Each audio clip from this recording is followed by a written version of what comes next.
আপনাদের যদি এতই মায়া হয় ভারত সরকারকে বলি শেখ হাসিনার জন্য, আপনাদের যদি প্রাণ ফেটে যায়, আপনাদের মনে হচ্ছে আপনারা শোকাভিভূত, আপনাদের খুব গভীর শোকের মধ্যে আচ্ছন্ন হয়ে আছেন শেখ হাসিনা কেন পালিয়ে গেল। এতই যদি শোক হয়, এতই যদি দুঃখ হয়, তাহলে শেখ হাসিনার জন্য ভারতে আরেকটি কাজ বহন করে দেন। বাংলাদেশের উন্নয়নের নামে, মেগা সেতুর নামে, আপনার পদ্মা সেতুর নামে আমি এটা উন্নয়নের কথা বলবো, আর লাখ লাখ কোটি কোটি ডলার আমি বাংলাদেশ থেকে পাচার করে আমি দুবাই, কুয়ালালামপুর, আমি ক্যানাডা, অটোয়া আর সিডনিতে, সেইখানে আওয়ামী লীগের লোকেরা, সেখানে শেখ পরিবারের লোকরা রাজার হালে বসবাস করবে, এইটা জিয়াউর রহমান করেনি। আওয়ামী লীগ অনেক চেষ্টা করেছে, তার শাহাদাত বরণের পরে তার কোথাও কিছু আছে কিনা।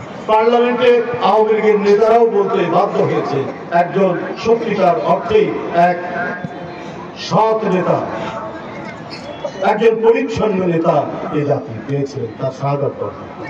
আজকে আমরা দেখি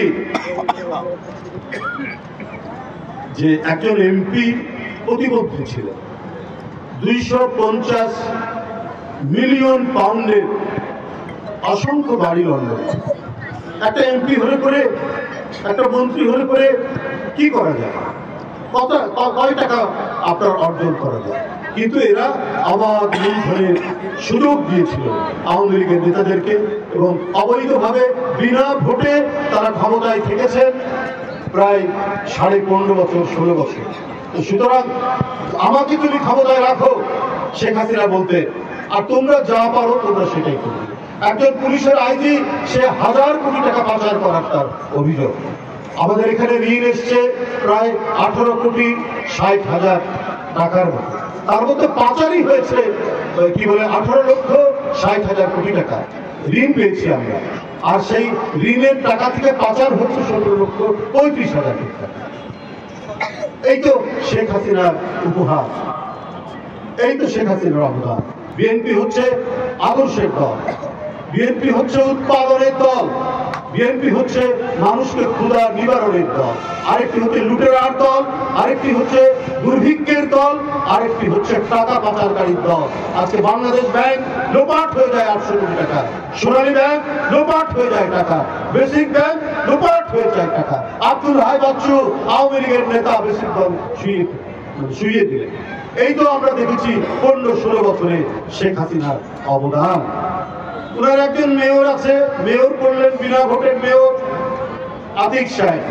তিনি তার সিটি কর্পোরেশনের তার মেয়রের অফিসে একটি পদ তৈরি করলেন, সেটা হচ্ছে heat officer. Heat officer, heat কর্মকর্তা ওখানে নিয়োগ দিলেন তার মেয়েকে।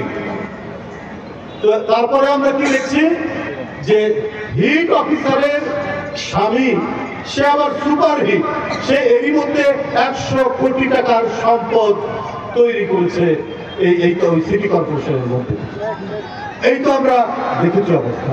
আরেক সিটি কর্পোরেশনের মেয়র তাপস, ওনার ভাতিজা, তার কীর্তি যদি বলি তাহলে ওই যে আমরা ছোটবেলায় রাক্ষস খক্ষসের গল্প করতাম দাদি নানির কোলে শুয়ে, আমরা যে ঠাকুরমার ঝুলির গল্প শুনতাম সেইটা।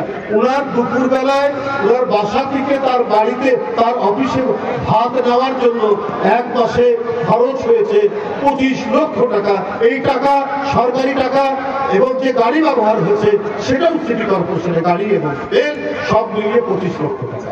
এইটা যেন একটা কি বলবো আরব্য উপন্যাসের কাহিনীকেও হার বাড়াবে শেখ হাসিনার 15 থেকে 16 বছরের দিকে। আমরা প্রতিদিন পার্শ্ববর্তী দেশ ভারতে তাদের যে মিডিয়া, তাদের ইলেকট্রনিক্স মিডিয়া থেকে বাংলাদেশের বিরুদ্ধে যে ধরনের অপপ্রচার করা হচ্ছে, স্বাধীন সার্বভৌমত্বে যদি বিশ্বাস করতো বাংলাদেশ একটি স্বাধীন রাষ্ট্র, বাংলাদেশ একটি সার্বভৌম রাষ্ট্র, তাহলে পার্শ্ববর্তী দেশ এই ধরনের অপপ্রচার করতো না। আপনাদের যদি এতই মায়া হয় ভারত সরকারকে বলি শেখ হাসিনার জন্য, আপনাদের যদি প্রাণ ফেটে যায়, আপনাদের মনে হচ্ছে আপনারা শোকাভিভূত, আপনাদের খুব গভীর শোকের মধ্যে আচ্ছন্ন হয়ে আছেন শেখ হাসিনা কেন পালিয়ে গেল। এতই যদি শোক হয়, এতই যদি দুঃখ হয়, তাহলে শেখ হাসিনার জন্য ভারতে আরেকটি কাজ বহন করে দেন শেখ হাসিনার জন্য, তাহলে তো আপনাদের অনেকটা প্রাণে শান্তি আসে। আপনারা আরেকটি কাজ বহন ওখানে গড়ে তোলেন। শেখ হাসিনার জন্য, কিন্তু বাংলাদেশের বিরুদ্ধে অপপ্রচার করবেন না। এখানে হিন্দু মুসলমান আমরা যুগ যুগ ধরে আবহমান কাল ধরে আমরা একে অপরের আনন্দ বেদনার সাথে আমরা মিশে আছি। সেই জায়গাটিকে আপনারা নষ্ট করবেন না, কিন্তু আপনারা পরিকল্পিতভাবে আপনারা সেটি নষ্ট করছেন।